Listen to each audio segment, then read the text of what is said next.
The British colonised us in the late 19th century, and now they want to establish a new form of colonisation. In 2012, Britain hosted a big international conference on Somalia. Leaders flew in, aid agencies showed up, Somali politicians too. But Al-Shabaab, who controlled most of the country, wasn't invited. Maybe they wouldn't have come. Maybe they wouldn't sit with their enemies. Still, it said a lot. A conversation about Somalia's future without the ones holding its present. Welcome back to my journalism toolkit. I'm Jamal Osman. Each week, I take you behind the scenes of a story I have reported. This one is from 2012. I traveled to Somalia to hear the voices left out of that London meeting. Somalia had been called a failed state. No functioning government, warlords ran the show. Chaos fed the headlines. Then came Al-Shabaab, militants, Islamists. Now, Somalia wasn't just a broken country, it was a threat. So I went to see the people everyone feared, to ask what they believed and what they thought of Britain's big conference. When I arrived, they were celebrating. Al-Shabaab had just pledged allegiance to Al-Qaeda. It wasn't just noise, it was defiance, a direct response to the West. This wasn't just about Somalia anymore. To them, it was part of a global war. Our unity means we can fight our enemies, the infidels, wherever they are. I met others too. I asked what they thought of the London talks. They laughed. We would never take part in that, they said. We would never participate in this conference. However, I would like to tell Europe and America that your peace depends on us being left alone. At the time, Al-Shabaab was under fire.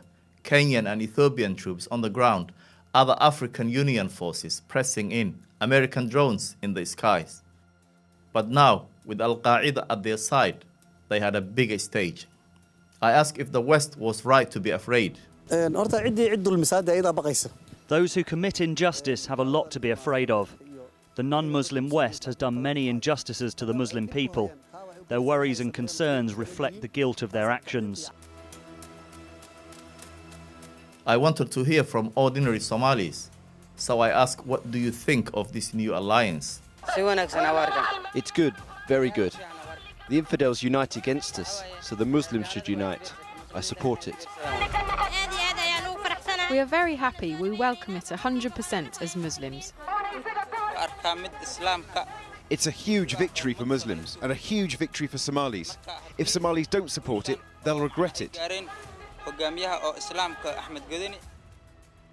To many, Al-Shabaab brought something others couldn't: security, stability, a justice system, even though it was harsh.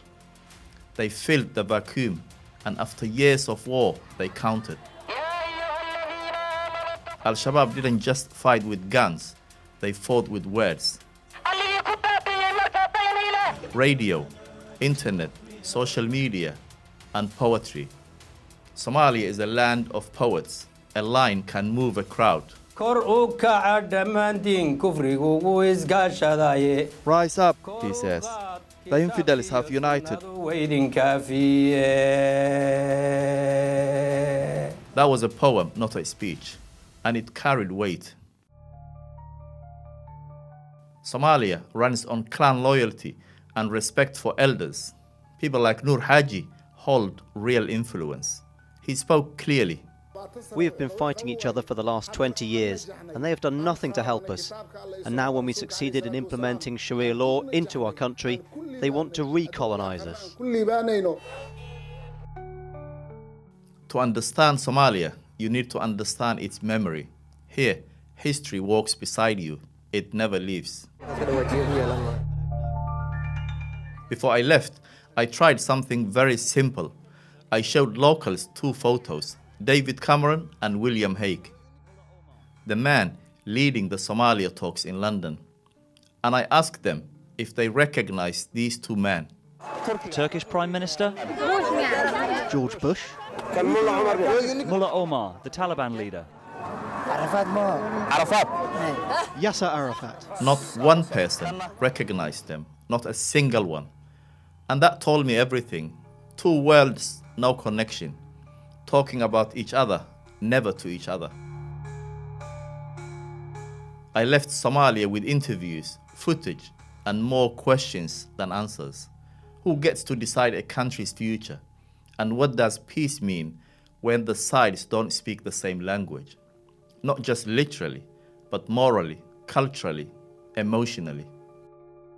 If you found this story interesting, join me on Substack for more. This is my journalism toolkit. Thanks for watching. See you next time.